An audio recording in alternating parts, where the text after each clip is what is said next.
Well, thank you very much, James. Thank you for that introduction, and it's great to be back here at Imperial. I'm sorry I don't have the President of Korea with me this time, but I will do my best in her absence. And I really appreciated the opportunity to deliver this Briscoe Lecture because it gave me the challenge of thinking back, trying to make some kind of sense of what I did during my years in government, where space was amongst my ministerial responsibilities, but look back further than that and put space into a strategic and security context, which is often left to the security and defense specialists, but actually has so many interactions with wider civil space policy that I thought I would give it a go.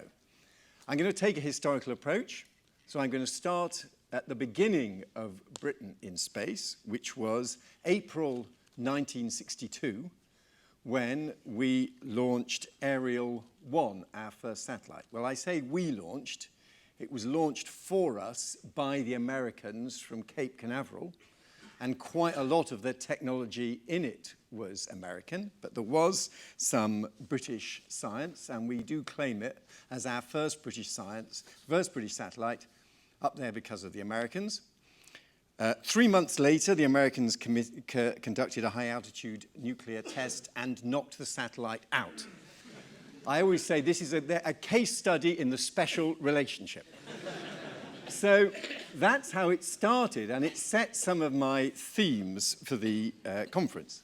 At the same time as having this very close dependence on the Americans, we were trying to develop our own launch system, Blue Streak, a medium-range ballistic missile, which was intended to deliver our nuclear deterrent as the Vulcan bombers came to the end of their life, using a Commonwealth launch base at Woomera. But it wasn't robust enough for military use, and that role was abandoned in 1960, and instead we went for the US Skybolt system, which in turn became Polaris. But Blue Streak was still thought usable for civil purposes, where you didn't have to have it on permanent standby, where you could plan a time for launch.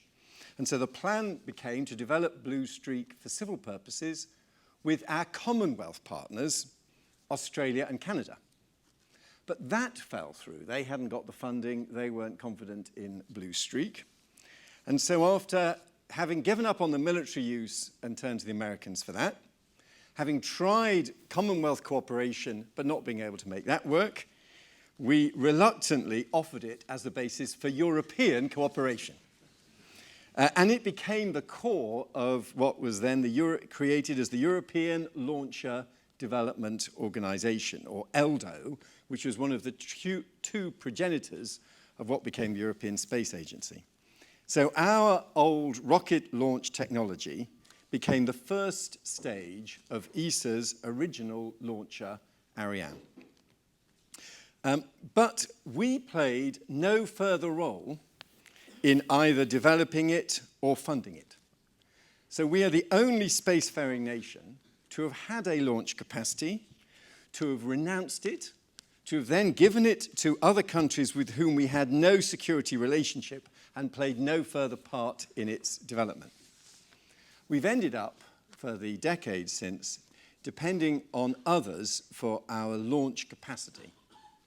And that accident, which I've described the series of historical accidents, has turned out, you could argue, to be quite a smart strategy, because we've ended up specializing not in launch vehicles, which are incredibly expensive and where it's hard to make a return, but in satellites. And we manufacture over a quarter of the world's big civil satellites in places like Stevenage and Portsmouth, now mainly through Airbus, which was Matra Marconi, and BAE Systems, which BAE Systems in one of their convulsions kind of pulled out from it, but Airbus end up acquiring a lot of that capability. And because we don't have our own launch system, it is no accident that we're the nation that has produced the Hitchhiker's Guide to the Galaxy. We're always trying to catch a lift on someone else's launcher. And the fact that you're having to pay a lot of money and endlessly finding someone else who will launch your satellites for you has given us a real incentive to go for low weight and therefore low cost satellites. And we have become the world leaders in small satellites. I remember having a conversation with the cosmonaut who spent longer in space than anyone else, Krakovlev, and saying to him that, of course, we in Britain were proud of our small satellites. He said, oh, yes, I remember your small satellites. I launched a few of them. I threw them out of the back of the space station, which is one way in which you can indeed launch them. But actually, what normally happens, if you think of the capsule at the top of a big rocket, you have a great big sphere, a classic big satellite. And then if you think round the edge, there is a void. Where what you can do, and they are simple mechanical devices, you can put a small satellite in a mechanical system with a metal spring, and at the right point, you just push the spring and the small satellite launches out. And that is how many of Britain's great satellites have been launched, on a little spring pushing them off the side of the launch of a much larger satellite. Now, I should declare an interest here. I've just joined the board of Surrey Satellites, which is one of the main manufacturers of small satellites, and which has its origins, interestingly, in the University of Surrey. It's one of the country's most successful university spin-outs, and now part of Airbus. So we have specialized in satellites, not launch systems. And when it comes to launch systems, these big, expensive launch systems are, I think there's a general view in the industry, facing quite radical technological change. The saying goes that when it comes to space, the 21st century begins in about 2020.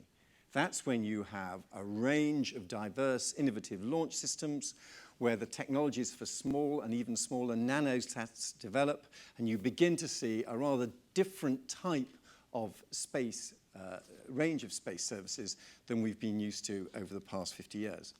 And Britain, again, because we aren't committed, we haven't got any sunk costs in big conventional launch systems, we have put a lot of effort instead into innovative new technologies, notably the reaction engines project, the Sabre engine, which I was pleased to put some funding towards during my time as minister, which uses, instead of taking up oxygen to burn the fuel, extracts oxygen from the air as it's going through the atmosphere to then burn the fuel. And to do this has a quite extraordinary technological achievement of cooling the air from 1,000 degrees centigrade to minus 150 degrees centigrade in 1/100th of a second, which is a very impressive technological feat. This was a model that was known in principle, in theory, to be a way of delivering launch, but it looks as if our scientists, led by the great Alan Bond, have cracked the challenge. So I think that paradoxically, that sort of story of accidents has ended up with Britain in rather a good place as we enter the next generation of space, with innovations in launch technologies, expertise in small satellites. To be honest, my vision was that we would end up, within a decade, having a full space capacity, having a spaceport, and we launched a consultation on the location of a spaceport, having our own launch technologies, clearly having the capacity to make our own satellites, so having a full integrated space capability. Of course, it's only where you can't just do that out of national pride. You have to do it only if there are commercial and security benefits, and in particular if you value the kind of autonomy that that gives you. And that leads me back now into the history of the strategic issues in space.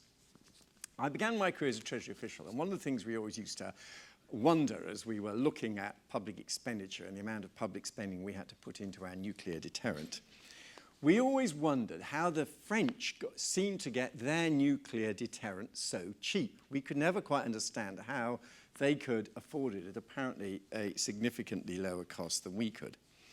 And during my time as the space minister, I finally realized something which the experts, I think, knew all along.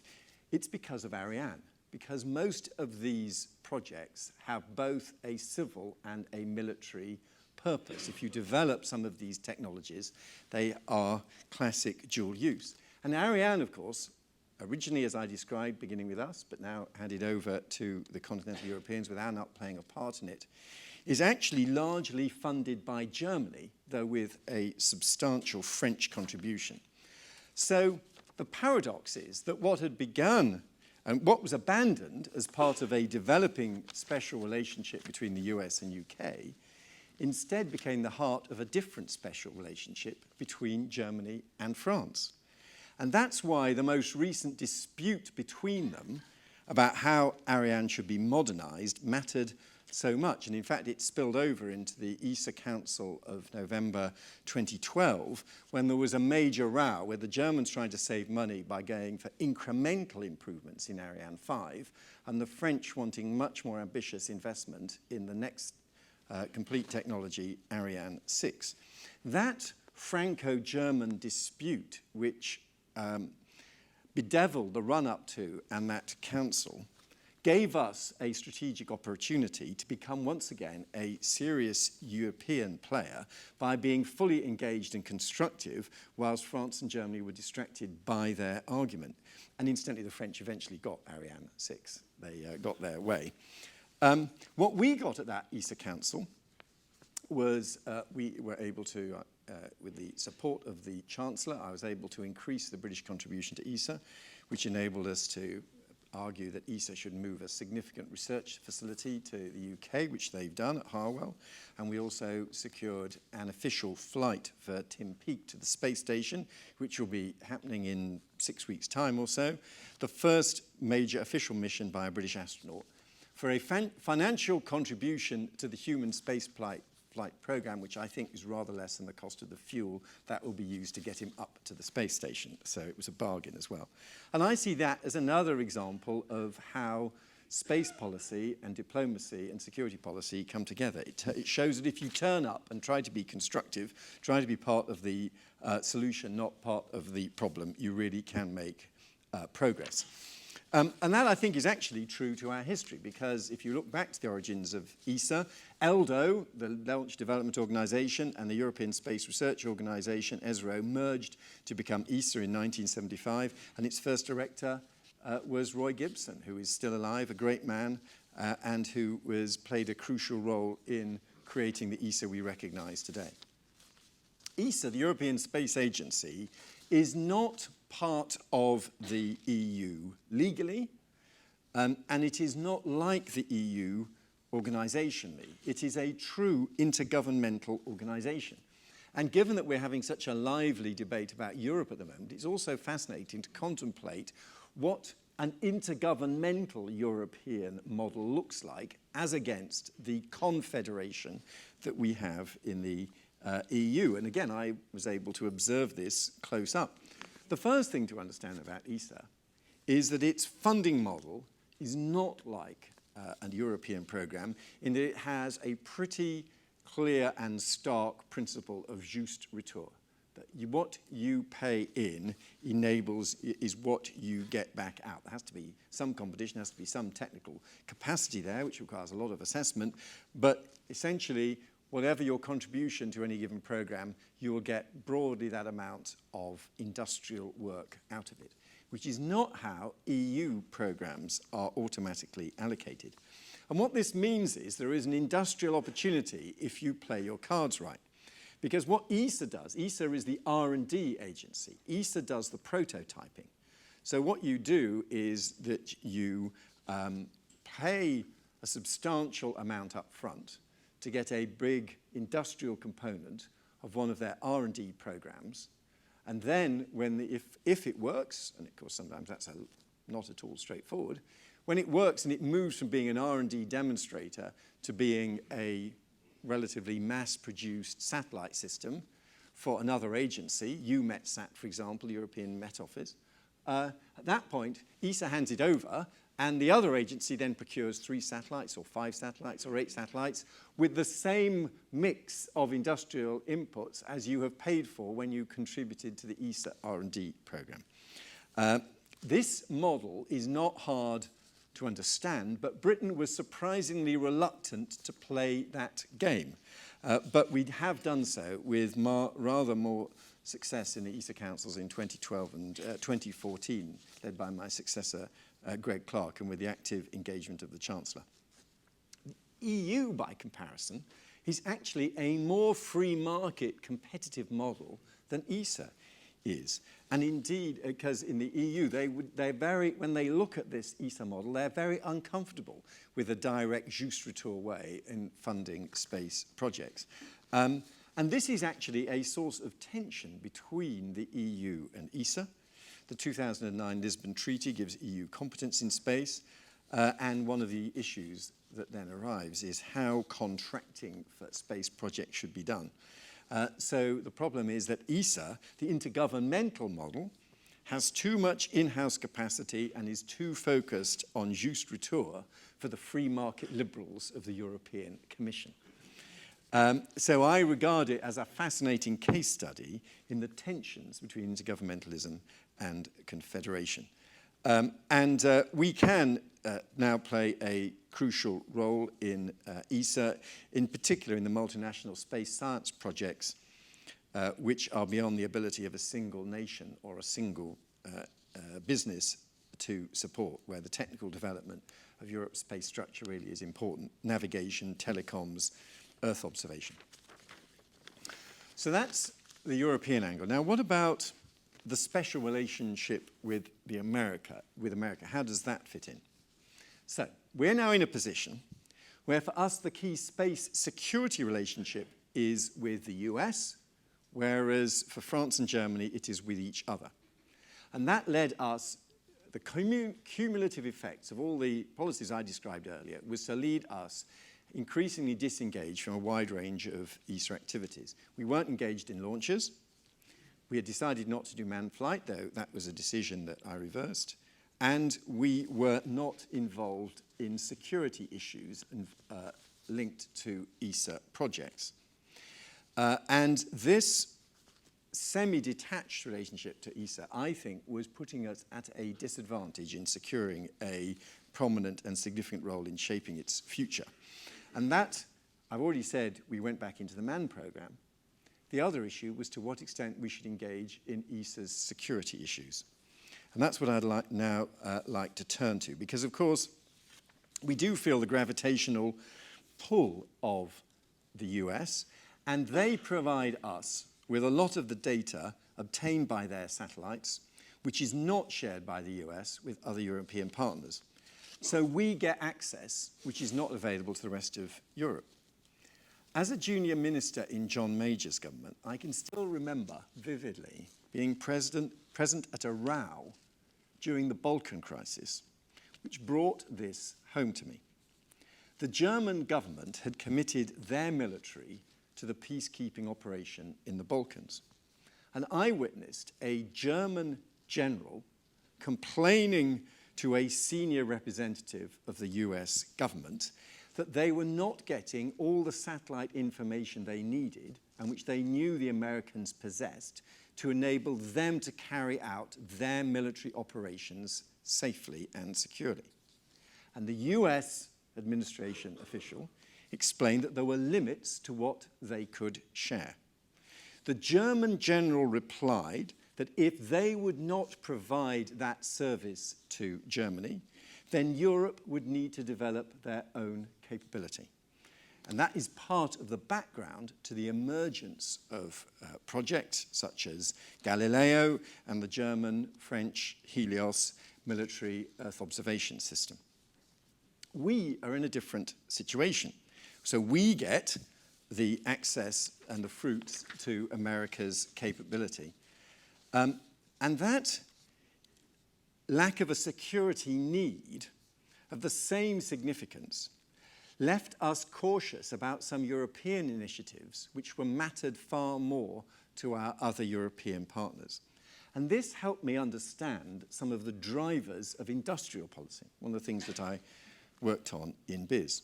In fact, I increasingly came to see our dependence on the US for a whole host of key security-related services as one reason for our blindness to how industrial policy works in other major Western countries.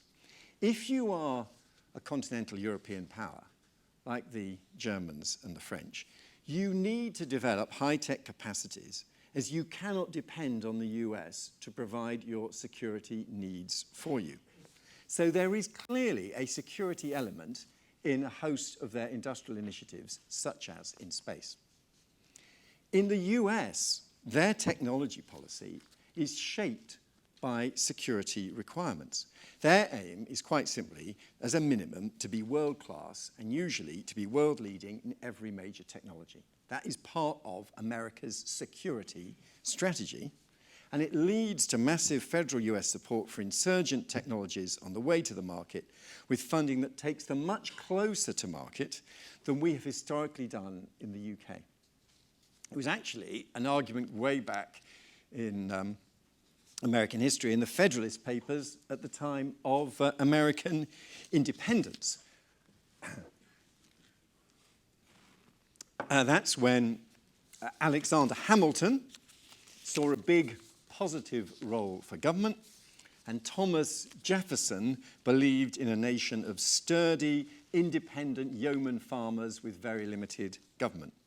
And when I had the opportunity of the past few years to observe American science, technology, and industrial policy close up, I concluded it's very simple. It is a Hamiltonian state hidden behind Jeffersonian rhetoric. And by and large, it works. And indeed, my view is that it is, if you want to see how the big general purpose technologies get their way to market, it happens as a result of either a very clear security need or because of the kind of surge of irrational optimism that Schumpeter so brilliantly describes. And rarely can it be seen as just a matter of government doing the upstream pure science and then leaving the market to it. Now, what matters here is that this discussion is that for the security services that we use, that the Americans provide to us, are a result of American industrial policy. The Germans and the French clearly see a security need for their technology policies. And it has left us looking to them surprisingly naive about the role of industrial policy and technology. It has given us it has enabled us to be strangely kind of fastidious and detached about these decisions because essentially we enjoy the fruits of American industrial and technology policy without having to take the kind of decisions which the French and Germans take. Galileo is a classic example of all these issues. The Global Positioning System, or GPS, we're all familiar with. First of all, it is a spin-off from an American military program, NavStar, the navigation system using timing and ranging, planned from 1973 and made publicly available in 1983. And there have been several improvements to the quality of the civilian use signal that I'm sure there's probably hundreds of devices in this room as we speak using GPS. But that, of course, does not have the same quality and the same accuracy as the precise military positioning service that GPS delivers. And there has always been the fear, especially on the continent of Europe, that in a conflict, the US might turn off the civil use of GPS. Hence the slow and messy development of a European capability, Galileo, which the Americans were very wary of, as it was seen as an alternative to the system that they controlled. The fact that Europe at one stage had got Chinese investment to help fund it did not help. And most serious, the original plan involved using the identical radio frequency as GPS, so jamming it would also involve jamming America's own signal. After a long and messy history, the attempt at a largely private model for Galileo was abandoned, and with it China's role. And instead it was agreed that Galileo should operate on a separate radio frequency and not in conflict with the US as a result. This, I think, incidentally, is a vivid example of a dilemma that I'm going to come to later. For the Americans, the dilemmas of the hyperpower. They have made one of these technological advances. What do? It's a fascinating dilemma for them. Do they share it and ensure that they are the custodians of a universal service? Or do they hold on to something special for themselves and accept that then their competitors, be it Europe or China, will develop an alternative technology? That is regularly their dilemma as these technologies mature. And of course, it in turn presents us with a junior version of this dilemma. Do we stick with the American superpower, with their model, or do we instead play a role with the alternatives as they emerge? Now, when I arrived as minister in 2010, the Brits were pretty fed up with Galileo. Despite the fact that, satellites, as I say, I declare again my interest is actually a contractor to, as part of the Galileo program. The Department of Transport, who were then the lead department, didn't like it because of its long, slow, messy history and didn't see the point of it. They thought GPS was fine. But fortunately, responsibility was transferred over to BIS in 2012, and I think that meant all of us, including the excellent officials that came with us, had an opportunity to look at it very differently. But the real people were hostile with the MOD. And I can still remember the dispiriting experience of the MOD briefing on Galileo, which basically just made fun of it. And they made fun of the elaborate European committee structure around it. The Europeans wanted us to play a role in ensuring security for the Galileo service and its signal, but our security services initially refused to play any role in that. Their view was Galileo links like a sieve. We'd never have any security use for it. What's the point of putting scarce manpower and effort into it? And these fears were confirmed when at least one key item of equipment had to be removed after discovering concerns about its security being compromised. But nevertheless, France does use it for security purposes, hence the indiscreet remark attributed to the head of OHB, the German company making the satellites alongside Surrey satellites, according to WikiLeaks, who called Galileo, quote, a stupid idea that primarily serves French interests. But I regret that we did not do more on it at first.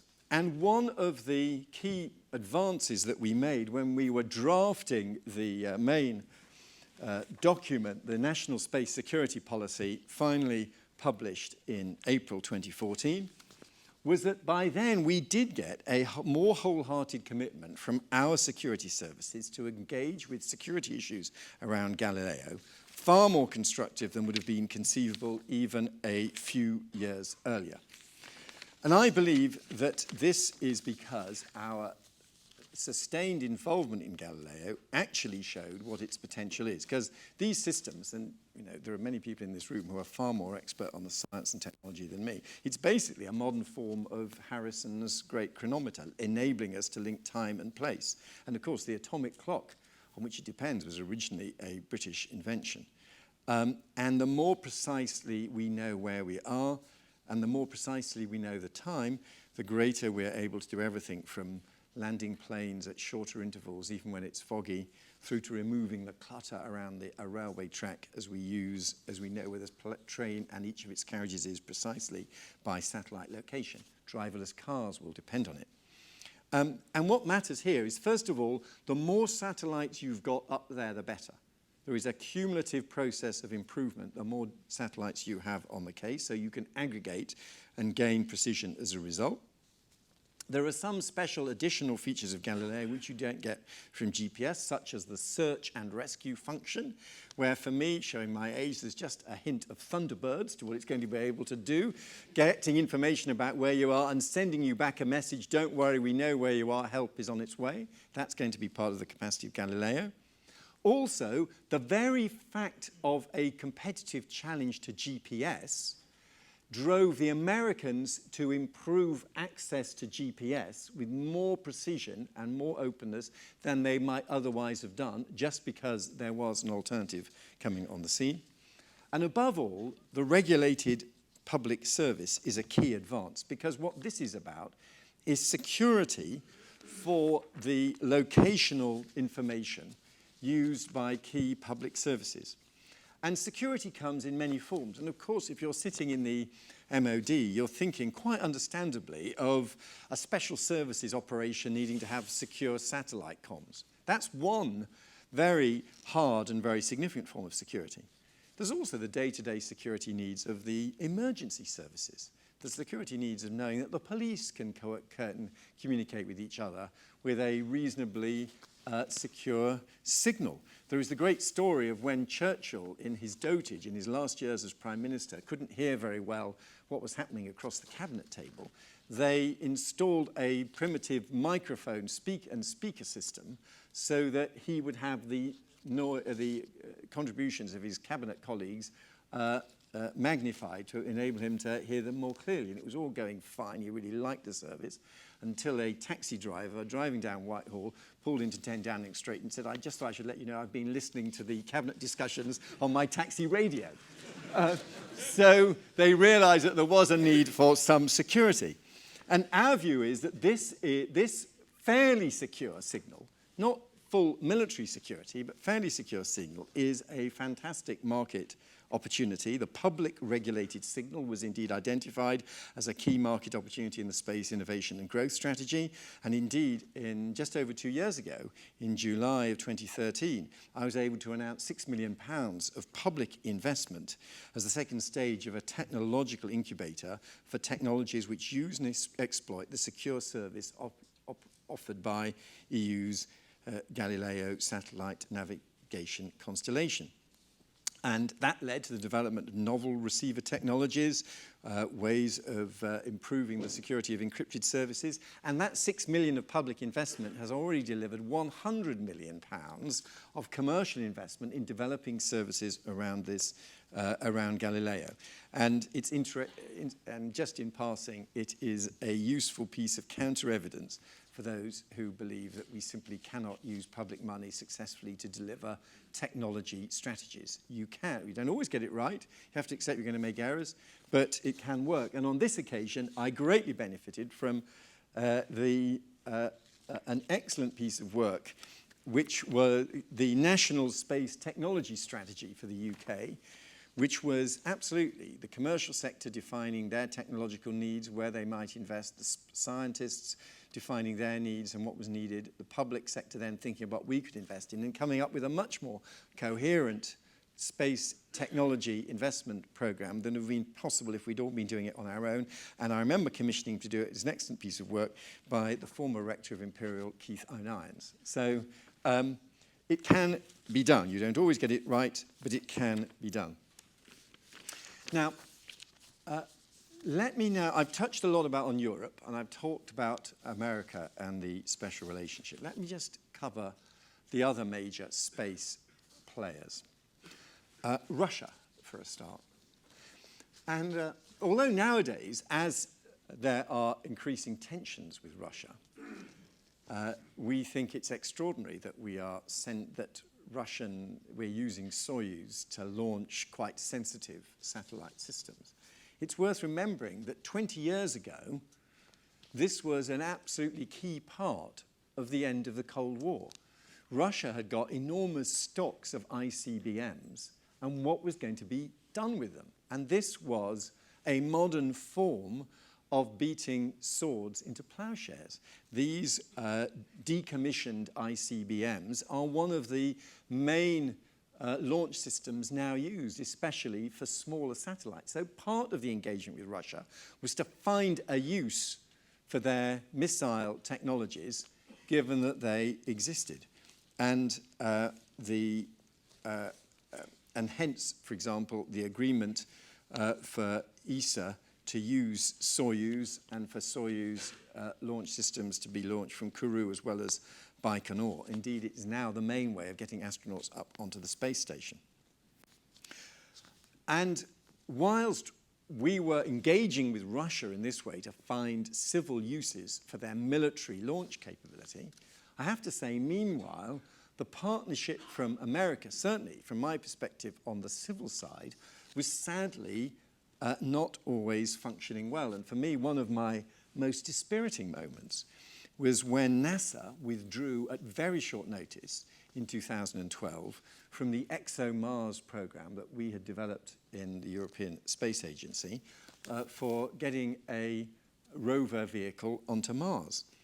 And I think the Americans thought if they did that, it would be the end of the European Space Agency's Mars program. And who knows, perhaps there are even some people in the US who didn't want to see ESA developing a Mars program. But ESA, with the support of many member states, including the UK, Agency, and we'll be using Russian support to get the Mars rover to Mars. And interestingly, and this is something which we are developing at Stevenage, this is an interesting example, incidentally, of how it's not always the case that civil lags behind military uses. By and large, in these areas, because essentially Mars rover vehicles are remote-controlled vehicles, in the military, there is still quite a strong ethical presumption that when it comes actually to firing a weapon, there has to be human intervention.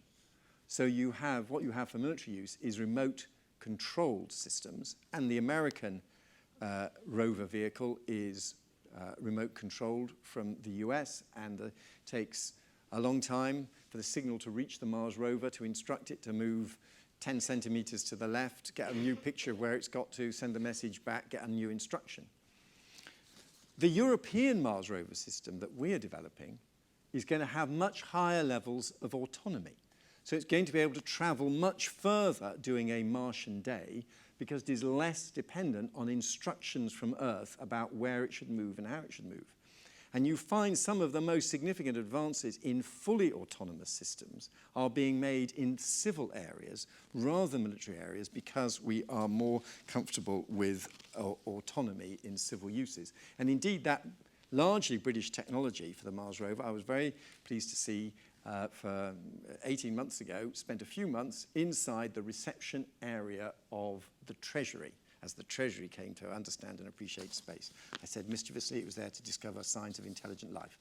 So there is a European capacity, and we've ended up, as a result of a NASA decision, doing this next Mars mission with Russia, not with the US.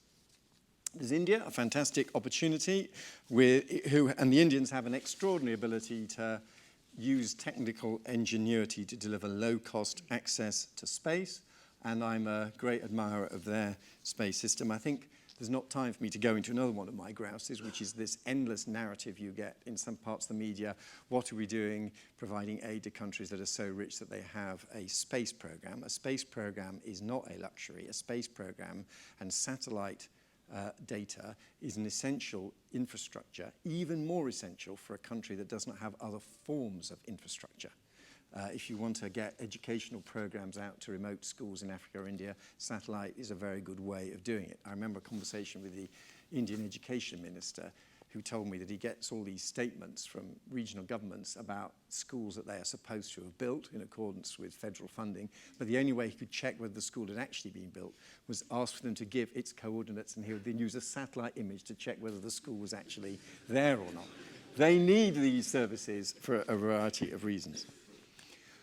China is the key player on the scene, and this is the right place to talk about China and its science and technology strategy. And China has got a very clear strategy, which is that they are developing both a space station and they will be developing a lunar base.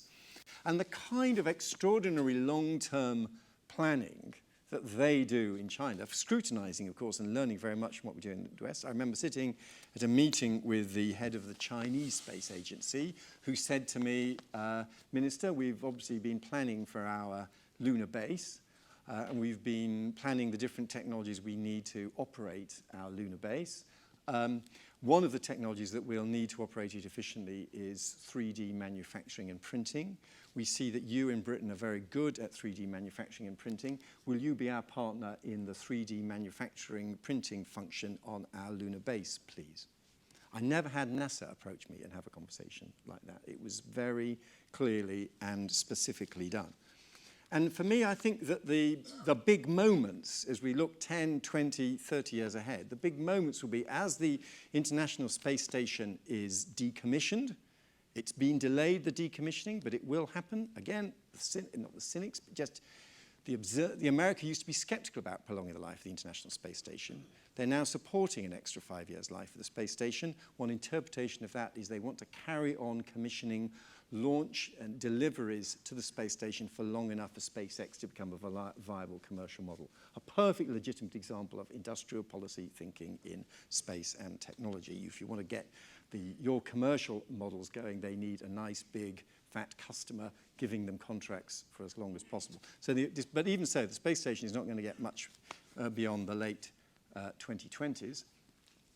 For the Chinese, meanwhile, we may well see that its successor is a Chinese space station, and we must also expect that the next person on the moon is Chinese. In fact, if they're smart, it'll be a Chinese woman will be the next person on the moon.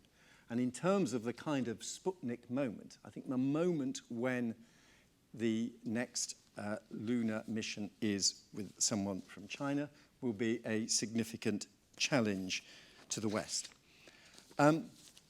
Now, the good news, however, is that the big projects, the really big projects, and I would certainly classify getting a man to Mars as a big project, and a lunar base is probably such a project, are so big that they need partnerships. No one country can do it on their own. But they are not so big that they need everyone. So you have got a game of musical chairs going on here. What are the partnerships that will shape these emerging opportunities? And I say this in sadness, not in anger. And I understand the challenges of being a hyperpower. The Americans find it quite hard to cooperate in science and technology projects which they do not lead. They're not present at the Large Hadron Collider, which began as a European project in competition with an American project that didn't come to fruition. They're not partners in the Square Kilometre Array. So what are the prospects of America leading a genuinely collaborative effort with major partners on this type of thing? Is there a risk, chance, that the future will be a Eurasian project, a Europe, Russia, China project? What would the UK think about the world's biggest global projects being Eurasian? What would America think about this? These are the big strategic questions that I think will come in the decade ahead. Now, finally, because I know I've talked a lot about the strategic issues, and for me, these were the issues that were in the background of so many discussions. I'd just like very briefly to talk more about the specific security issues and then come to an end and give you time for questions. The National Security Strategy identifies the following as a significant security risk for the UK, and I quote, "Severe disruption to information received, transmitted, or collected by satellites," end of quote. And this comes in several forms, and again, how we respond to these challenges, you immediately find is where civil, military, diplomatic issues all come together. There's first of all space weather risk, the risk of a Carrington event, first observed in the 1850s here in the UK, indeed at Kew. And in fact, because of solar cycles, we have been due some events, maybe not quite on the scale of Carrington, but we have been due some very intense solar activity over the last couple of years, which hasn't really materialized. I'm sure there's an astrophysicist in the audience who's about to correct me and tell me I've got all this wrong, but we certainly had in our list of risks for the London Olympics, one of our risks was a solar storm knocking out all broadcasting coverage during one of the big events.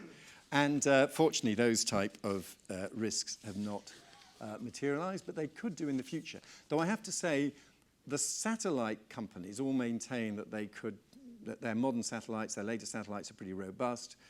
The worst they would do is turn them away from the sun, switch them off, switch them back on again after a week or two, which, as we all know, is the solution to every serious software problem.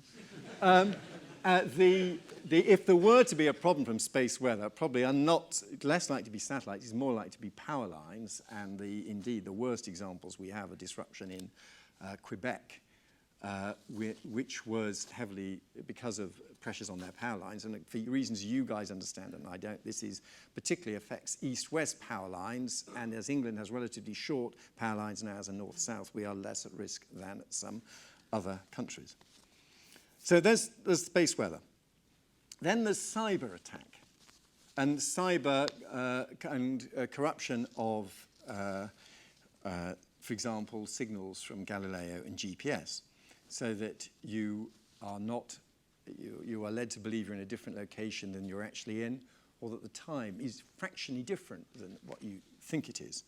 And I understand the hazards of all this. My constituency, my former constituency, Havant on the south coast, had a lovely island, Hayling Island, next to Portsmouth.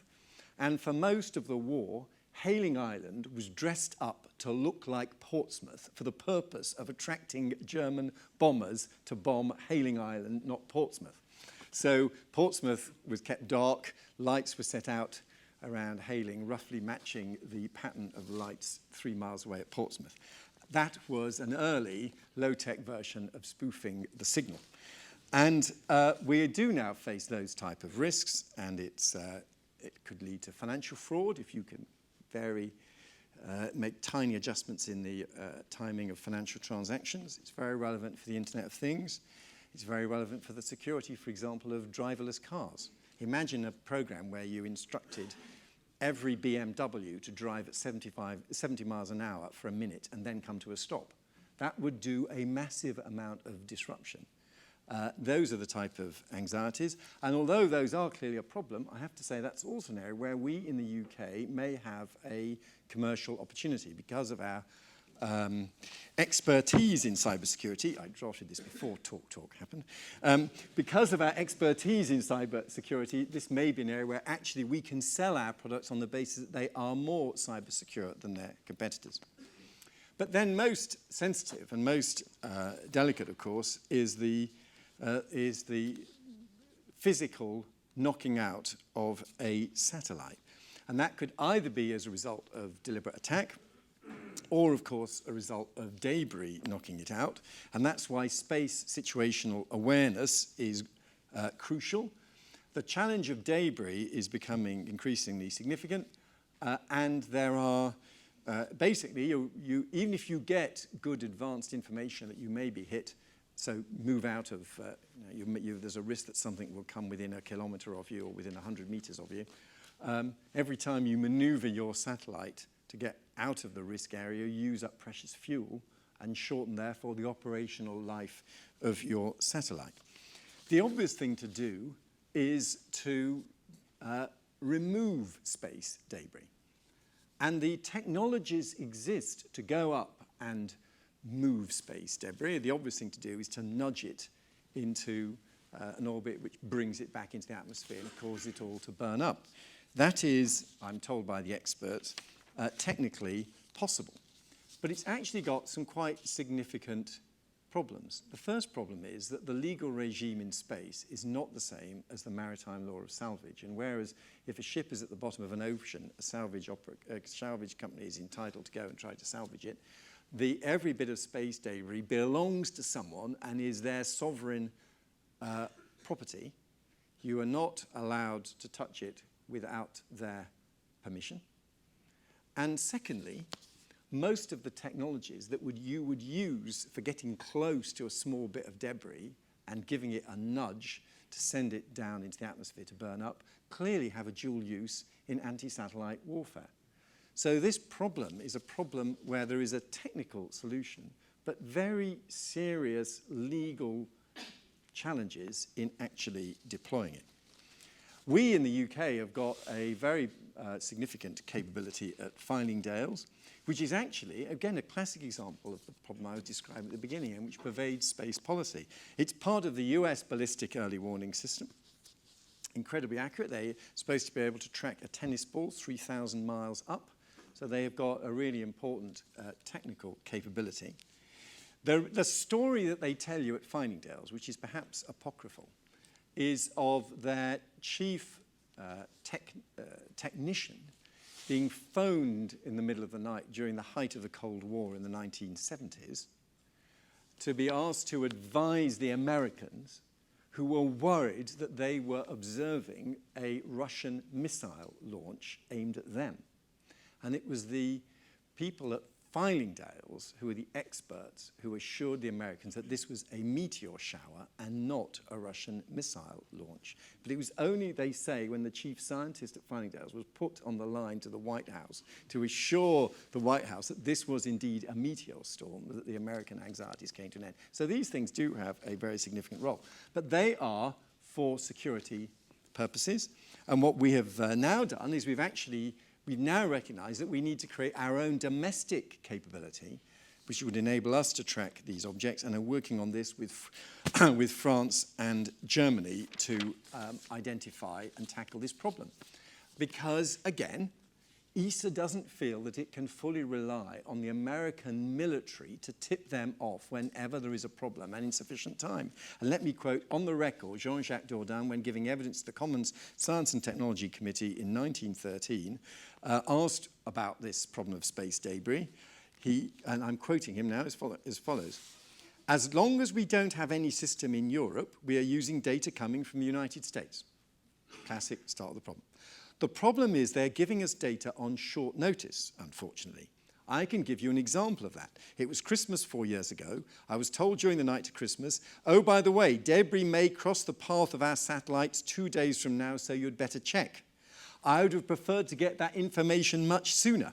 That was Jean-Jacques Dordain. That's why there was going to be the creation of a European special situational awareness capability that has not previously existed.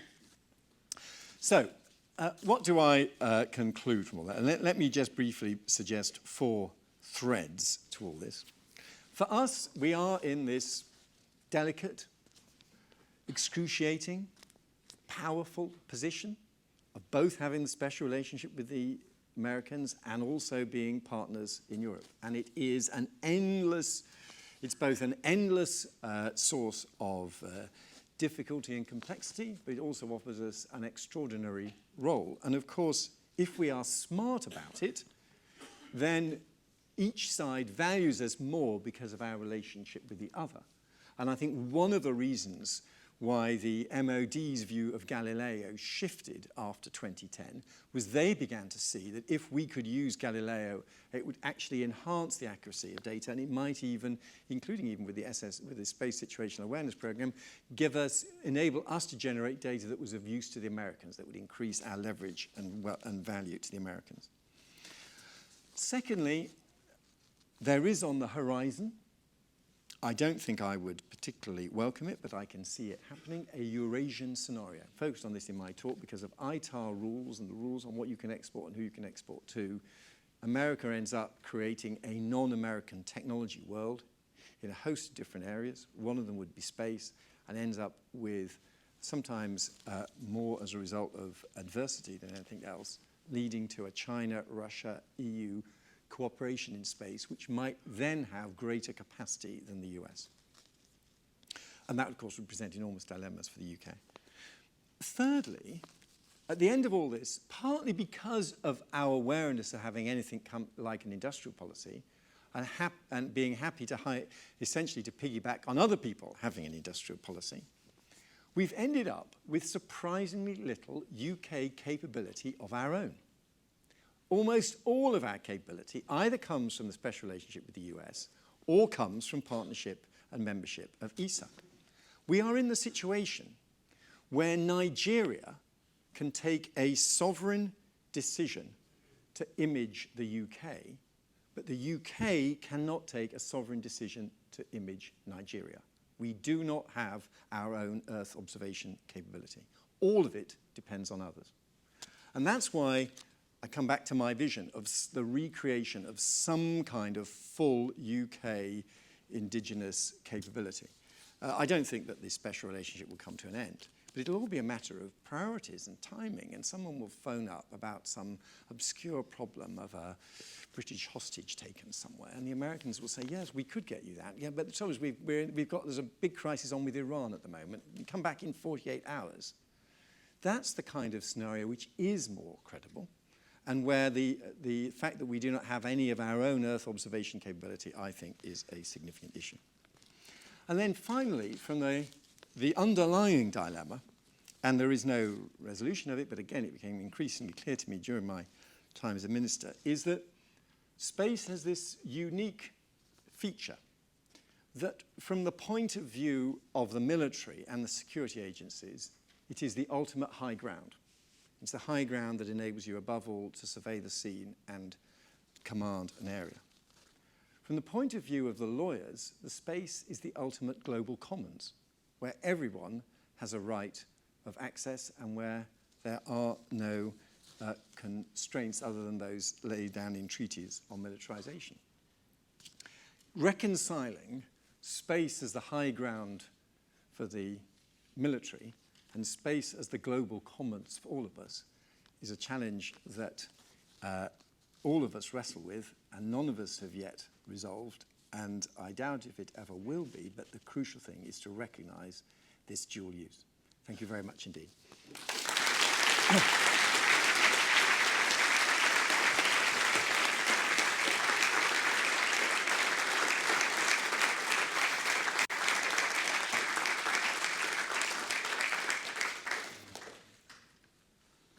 The applause tells me that you all agree with me that David has continued the tradition of the Briscoe Lecture in delivering a really stimulating and interesting lecture. So thank you for that, David.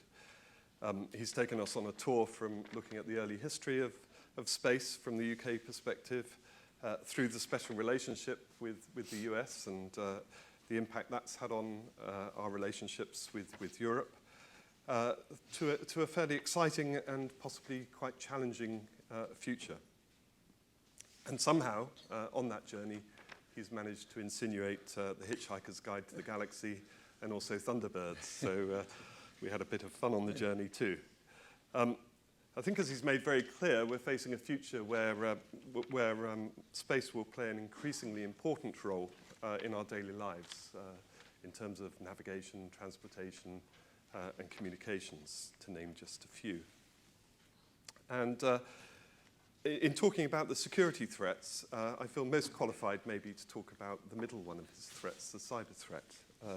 It's one of the strengths of ISST that we've played a really significant role in the academic research program in cyber security. And I'd like to commend the National Space Security Strategy document that David held up during his talk. It's got a really nice coverage of some of the key issues in terms of space security, but it also reports on the first cyber attacks that have happened, in fact, way back in 2007 and 2008, on 2 US satellites. And those cyber attacks were actually basically mounted through the internet, as you might expect, but actually through commercial ground stations. So it wasn't attacks directly on satellites, but it was actually through commercial ground stations which were connected to the internet. And that really brings me to a theme which is at the heart of what the Institute does. We lead the government-sponsored research institute in trustworthy industrial control systems, and our remit within that is to develop an understanding of the threat to critical infrastructure. And I think David's made a compelling case that going forward we should see space as part of that remit. As well as understanding the threat, we're trying to develop novel, effective defensive strategies. And that spills over into interconnectedness in the future between infrastructures as well.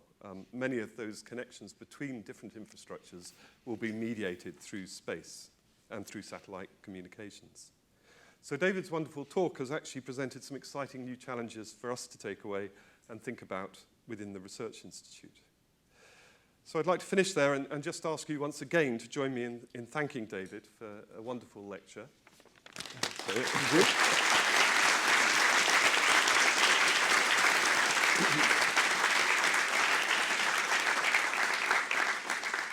As he indicated, he's willing to take some questions.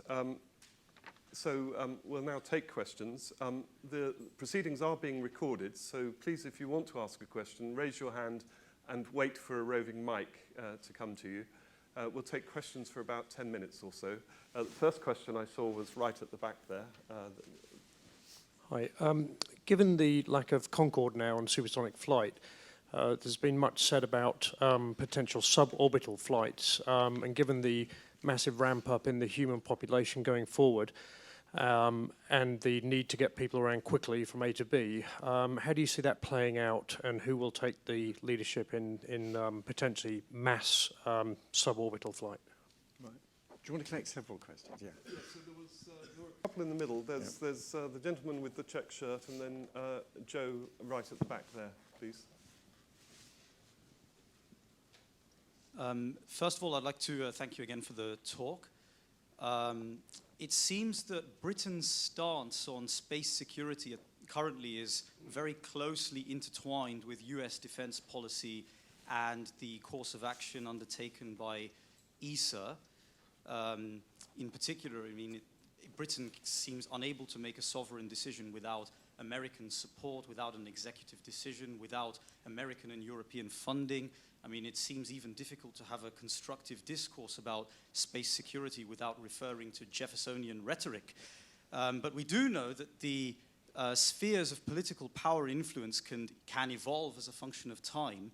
And maybe there will be a similar talk in a few decades from now where the equivalent speaker would be quoting Confucius or Pushkin or even Tagore.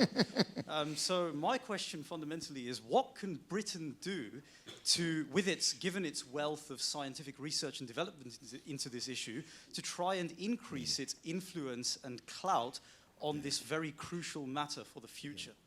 Thank you. Joe. Hi. At the end of November, there's going to be, of course, the very important climate conference in Paris, at which countries will, we hope, be committing to reducing their CO2 emissions into the future. I'm wondering whether you see it as at all feasible or possible that countries will agree to adopt some sort of space monitoring system of the emissions, either from a governance perspective or a technical perspective. Yeah. And there was one more question that we'll take in this batch, which was just from this row here. Hi there. I noticed that there's a slight trend away from what appears to be manned space flight. We have the ISS going away, the space shuttle's gone. There's increased sort of autonomy you mentioned in terms of the Martian rovers as well as NASA. Whereas India and particularly China really ramping up their sort of manned flight. I guess, do you see that as a trend between the sort of Western and Eastern powers? And I guess from a personal point of view, as a relatively young scientist, what are the chances that I could be an astronaut? Right. On those four, I mean, first of all, yes, the suborbital flight, the kind of reaction engine is what would be capable of doing that. I mean, at the moment, and several of these technologies, of which that is the one I'm most familiar with, can be used for putting satellites into low Earth orbit, but also can be used for getting you from here to Sydney very fast. So they are, I think those technologies are on the horizon. On the UK and its capacity, well, I rather agree with you. And my view is that technological change and the way in which British expertise is developed in the next decades, as I was trying to imply in the talk, actually I think gives us an opportunity. I can see a moment not too far off when a British Prime Minister facing a crisis, it needn't be directly military. Imagine a group of British hostages have been taken in a jungle in Colombia, would be able to commission the launch of small satellites that would be over the area and would give him accurate data in very short notice. And I think we are not that far off that.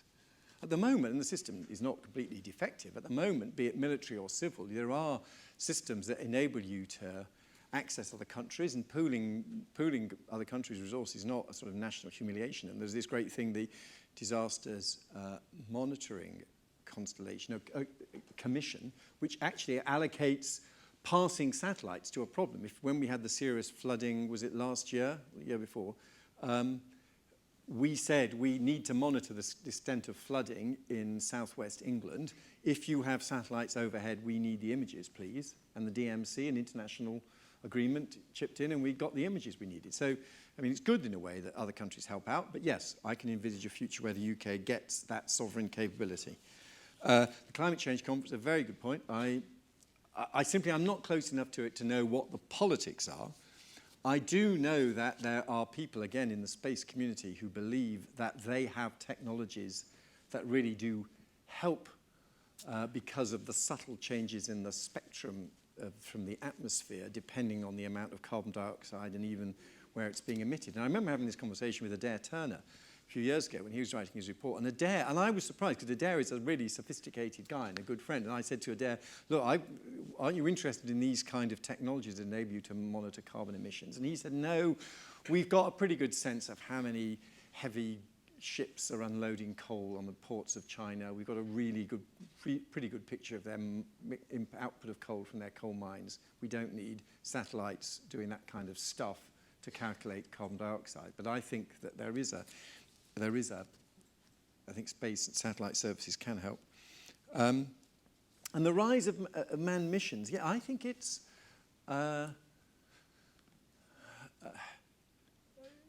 I think the interesting question is kind of why America is losing interest. I mean, everyone else is gaining interest. And the asteroid capture model, I think I don't know how long the asteroid capture as their crucial national space priority will survive. It does seem to me an odd strategic priority to have. Someone said they will soon define the moon as a very large asteroid. And then we'll be back on track. But it is a unusual priority to have. But sophisticated people in the US will offer you an explanation of it. But I think for most countries, it's a space station, it's a lunar base, it's a Mars mission. So, question at the front here, please, if one of the... And then there's one at the back, so I don't know if you can share responsibility there with the microphones.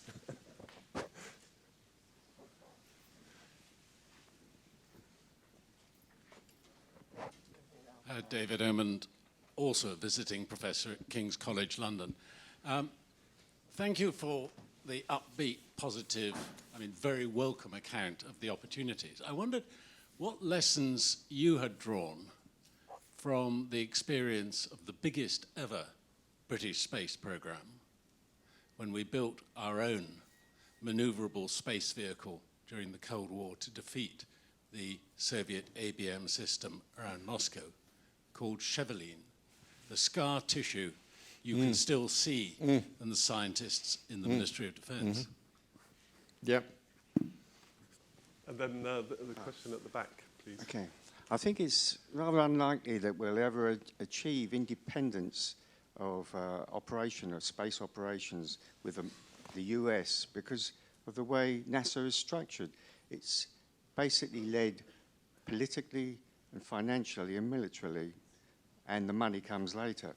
Whereas with ESA, the technical director leads ESA, and then they find the money. We're far more likely to have an independent Galileo type of GPS, for want of a better expression, and missions which we are interested in. Okay, we'll take one more question in this group, and that will be the last question, and it's over this side, I'm afraid.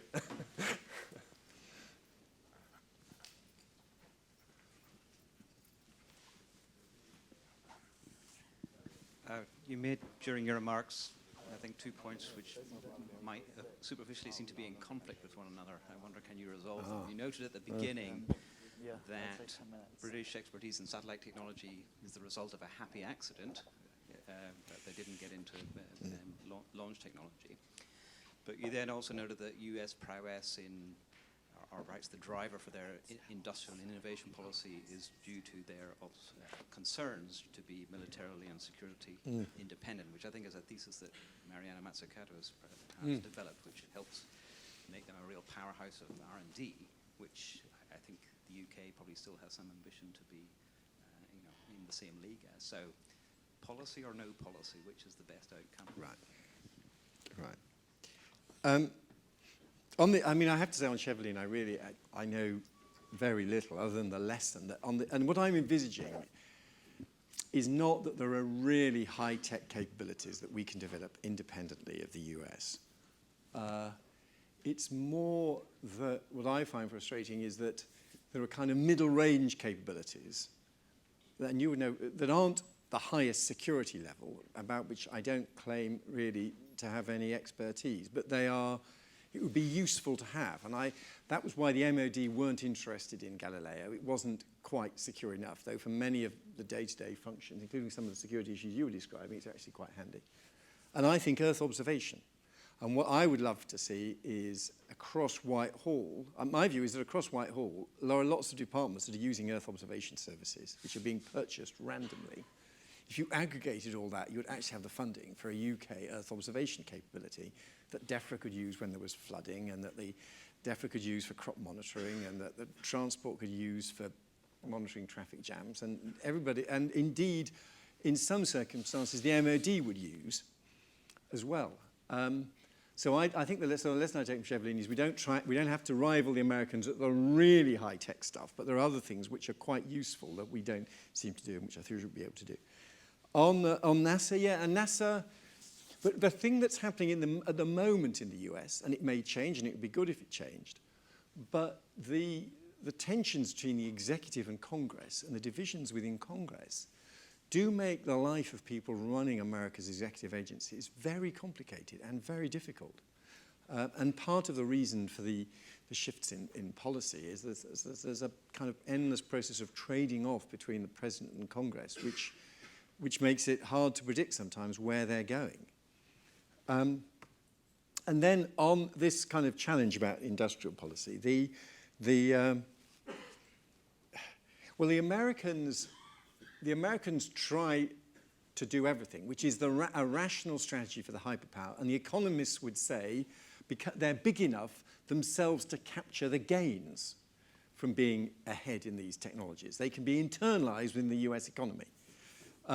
If Denmark made an amazing scientific advance, most of the benefits would be enjoyed by consumers outside Denmark, and quite possibly would be developed by companies outside Denmark. If you're the US making a technological advance, you've got a better chance of capturing the gains. So the economic environment helps shape the way you do this policy. I think for us, it has been, we have been so wary of, quote, picking winners, that we have not been willing to set out a view about the technologies we should invest in. And my view, and I came to this and set this out in a series of speeches in 2010, 11, and 12, where I was deliberate and which, trying to take my party with me, and I think they did go with me. I think it was a slightly different thought process from Vince's, though Vince was going through a similar thought process, we have limited money. So what you have is you have a science policy which is very liberal. You don't try to tell individual scientists what subjects to research. And you have at the other end of the scale, you have a market economy which is also liberal. You don't tell consumers what to consume. In the middle, when it comes to the slow, expensive journey of a scientific discovery into a technology and into the market, they do need public support, and we have limited public funding, so we can only support some of them. We can't do everything. You have to be selective. And that has led to what I call the 8 great technologies, which is an attempt to identify technologies on the basis of, it wasn't my personal view, which wasn't of much value. It was the scientific advice, a distillation of the scientific advice, the technologies where we both had a UK capability of global standard, and there was a significant global market, and we had the opportunity of doing some of the business development ourselves here in the UK. And satellites was one of the 8 great technologies. Satellites as both collectors and communicators of data. So even though it started as a series of accidents, my view is that and these things are often accidental. How you get an innovation started, you can't control all of that. But once you've seen you've got a strength, it's perfectly reasonable for governments to develop it. The story at Surrey, of Surrey Satellites, is that the governing body of Surrey University wanted sort of tourism studies or something to be their strength. And there were just some entrepreneurial space engineers and scientists, notably the great Martin Sweeting, who just got on with doing satellite stuff and created a satellite company. Nobody had sat at the top of Surrey University apparently and said, I think Surrey should really become a leader in satellite space technologies. It just happened. So that can be the origins, but it doesn't alter the fact that once you've seen it happen for whatever reason, there's a legitimate role for government in helping it on the long way to market. Thank you very much once again.